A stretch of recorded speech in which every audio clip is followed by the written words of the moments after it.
আসসালামু আলাইকুম। সুপ্রিয় দর্শক মন্ডলী, ঘুরতে ঘুরতে চলে আসলাম প্রেমবাগ স্কুলের একটু পিছনে। আর এসেই দেখি এই যে আপনার শামুক থেকে চুন তৈরি করা হয়। আমরা সেই কারখানায় চলে আসি বন্ধুরা। আজ আপনাদের দেখাবো ঘুরে ঘুরে কিভাবে শামুক দিয়ে চুন তৈরি করা হয়। আজ সম্পূর্ণ প্রসেসিংটা আপনাদের ভিডিওর মাধ্যমেই দেখাবো। তা বন্ধুরা, ভিডিওটি দেখতে থাকুন। আর এই হলো সেই শামুক। হ্যালো গাইস, আজকে আপনাদের আমি দেখাবো শামুক দিয়ে কিভাবে চুন তৈরি করা হয়।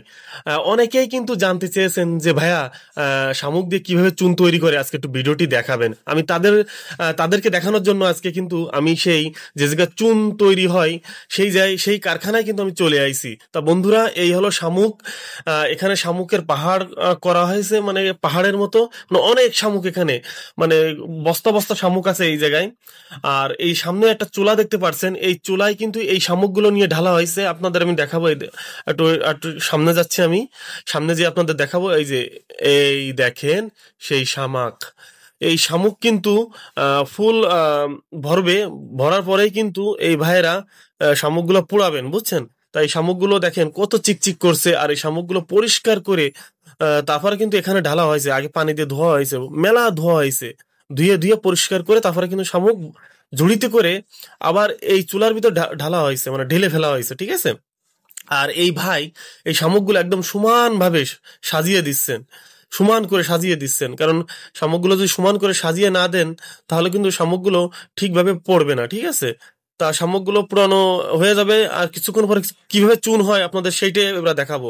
এই দেখেন শামুকগুলো পুরানো হয়ে গেছে। এইবার এই ভাইরা এই চুনগুলো এই যে আপনার ইসে ঢালতেছে, ঝুড়িতে ঝুড়িতে ভরে ভরে কিন্তু ওই আর পিছনে ওই সামনে একটা ঘর দেখতে পাচ্ছেন, ওই ঘরের মধ্যে কিন্তু এই ভাই ঢালছে, দেখছেন। ওখানে সব ঢেলে ঢেলে থচ্ছে। আর চুন দেখেন কত চুন হয়েছে, ওই শামুকগুলো পুরো কত চুন হয়ে গেছে। ওরে বাবা রে বাবা, এই চুন দেখছেন, কত অসিকটা শামুক পুরাই আর কত অসিকটা চুন হয়ে গেছে। ও মা, এই চুন কিন্তু আমরা যারা পান খাই তারা কিন্তু এই চুন খাই, ঠিক আছে। তারপর এই চুন কিন্তু আরেকবার প্রসেসিং হয়, মানে মানে দলা বাঁধানো হয়, মানে দলা দলা হয় এই চুনগুলো। সেগুলো আরো একটা প্রসেসিং হয়, সেটা আপনাদের পরবর্তীতে আমি দেখাবো। এখন আপাতত চুন পোড়ানো হয়ে গেছে, এই পর্যন্ত আপনাদের আমি দেখাচ্ছি। আর আর এই ভাইরা দেখেন, আর কত সুন্দর করে বেলচা দিয়ে এই ঝুড়ি ভরছেন, ঠিক আছে। আর আরো আপনাদের কিছু দেখাবো, বন্ধুরা দেখতে থাকুন। বন্ধুরা দেখুন, শামুক থেকে চুন পুড়িয়ে কিভাবে প্রসেসিং করা হয়েছে। আর চুন কিন্তু শামুক পুড়িয়ে যে চুন তৈরি হয়েছে, সেই চুন কিন্তু এই ভাইরা বেলচাই করে উঠাচ্ছে, এবং এই বেলচাই করে নিয়ে তারপর কিন্তু আপনার ওই যে ওই জায়গা ঢেলে দিচ্ছে। এই যে এই ভাই দেখছেন কিভাবে প্রসেসিং করে চুন।